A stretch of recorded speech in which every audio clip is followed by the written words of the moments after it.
రామరాజు వాళ్ళింటికి నర్మద వాళ్ళ నాన్న వచ్చి వాళ్ళని అనరాని మాటలన్నీ అంటూ ఉంటాడు. ఉద్యోగం ఉన్న పిల్లని చేసుకుంటే తేరగా బ్రతికేయచ్చు, అందుకే ఇలాంటి పిల్లని చేసుకోమని మీ కొడుకుని ముందు నుండి మీరే కదా ఉసుగొలిపారు అని చెప్పి రామరాజు వాళ్ళ నాన్నని రామరాజుని నర్మద వాళ్ళ నాన్న తిడుతూ ఉంటాడు. అలా తిడుతూ ఉండగా ఇదంతా చూసి అక్కడ ఉన్న భద్రావతి వాళ్ళైతే చాలా సంతోషిస్తూ ఉంటారు.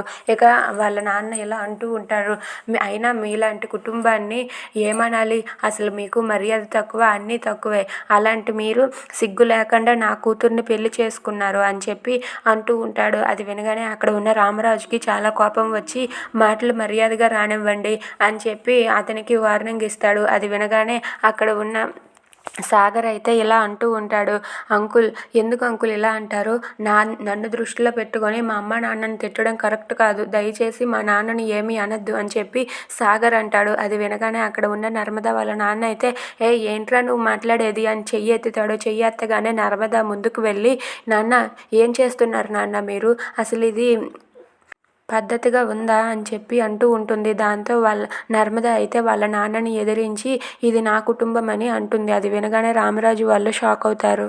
Please subscribe our channel.